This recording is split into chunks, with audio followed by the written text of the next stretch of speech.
Some movies are great because they are entertaining, other movies are great because they're smart, but Back to the Future is both. Jesus Christ.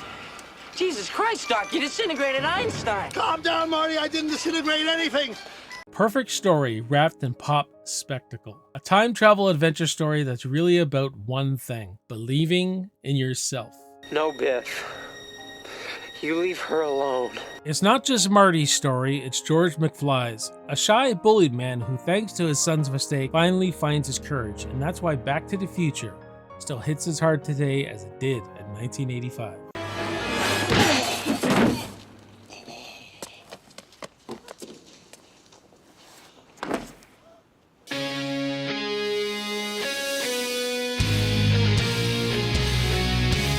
The story began when Bob Gale found his father's old yearbook and asked himself, if I met my dad when he was my age, would we be friends? That spark became the heart of Back to the Future. Bob Gale and Robert Zemeckis pitched the idea all over Hollywood, and it got turned down over 40 times. Studios didn't know what to make of it. It wasn't raunchy, it wasn't dark, it was sincere. Until Steven Spielberg saw the potential. He helped Universal greenlight it, and together they built one of the tightest screenplays ever written, where every setup has a payoff and every joke hides an emotional truth. Originally, Marty McFly was played by Eric Stoltz, but his serious take didn't fit the movie's energy. 5 weeks into filming, Zemeckis made the impossible call. They recast the lead. We shot for 5 weeks with Eric. He was totally professional, but there was just something missing. He's a magnificent actor, but his comedy sensibilities were very different than what I had written with Bob, and he and I just never were able to make that work. And he showed me the first 5 weeks of footage cut together, and he just said, I don't think we're getting the laughs that I was hoping we would get. And I looked at Bob and I realized that he was absolutely correct, and I said, Bob, what do you want to do? So I had to make this horrific decision, which was very heartbreaking for everybody. But luckily, I was able to convince the studio to let me reshoot 5 weeks of work.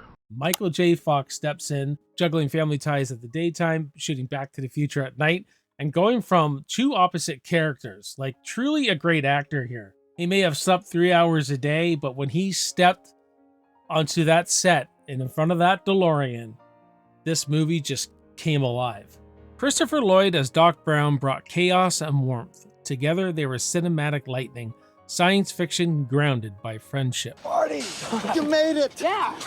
Welcome to my latest experiment. This is a big one, the one I've been waiting for all my life. But here's the thing here. For all the skateboards, the DeLorean, the Johnny B. Good scene, all the crazy stuff, the clock tower we see in Back to the Future, it really comes down to one thing. It's about standing up for yourself, having courage. George McFly, played with perfect awkwardness by Crispin Glover, is the heart of the film. He's timid, insecure, bullied by Biff, and too afraid to chase his dreams. Say, what do you let those boys push you around like that for? Well, they're bigger than me. Stand tall, boy. Have some respect for yourself. The beauty of Back to the Future is that Marty thinks he's fixing a romance, but he's really fixing a man's confidence. He's forced to teach his own father to stand up and believe in himself, believe in his dreams, not just to win the girl, but to believe in himself first. Oh, you make it sound so easy. I wish I wasn't so scared. George, there's nothing to be scared of. All it takes is a little self-confidence. You know, if you put your mind to it, you can accomplish anything. And when George finally punches Biff, it's not just a victory for him, it's the moment their whole family's future changes.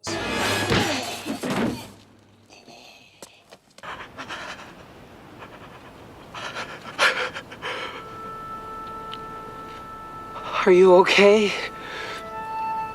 This one act of bravery rewrites everything. George McFly becomes a famous author. Lorraine is happy, she's not a drunk. Biff's a joke, he's really just the shell of himself instead of this, intimidating bully. All because of Marty, this one kid who just gave his dad a little push. Excuse me. In the end, it's not about science or destiny, it's about the power of self-belief. That's why it connects. We all want to go back and change something, but maybe we just need to find courage in the present. Hill Valley isn't just a set, it's a time capsule of American optimism. The same town square transforms from clean 1955 innocence to run-down 1985 realism. It's nostalgia and critique all at once. Every detail on the production design reflects change. The cars, the music, the storefronts, the movie doesn't just travel through time, it really shows us how time changes us. Man, Alan Silvestri's score is pure magic, grand, heroic, emotional. It's what makes the DeLorean's first jump feel mythic. See if you bastards can do 90.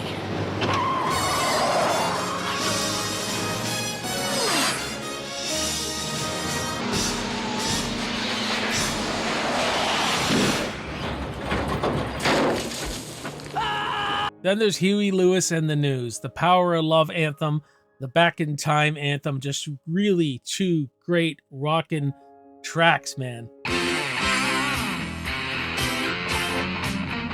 Perfect songs that give the story energy, motion, and heart. That's the power of love.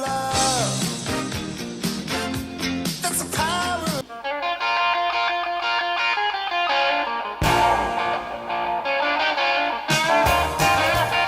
That scene, Marty inventing rock and roll by accident, captures everything the movie's about. Sometimes you make history by mistake.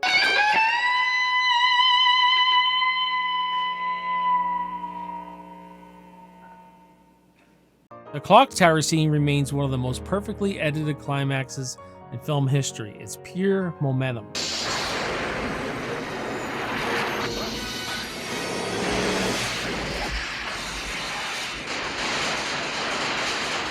The clock tower scene at the end here. Every shot, every sound ramps up the tension. It's the ultimate payoff of this science, timing, and heart working in perfect sync. When Doc reconnects the wires and lightning strikes, it's not just energy, it's hope. The kind of cinematic catharsis you can only get when everything, story, music, emotion, hits at once. Back to the Future dominated 1985. It was the #1 movie of that year.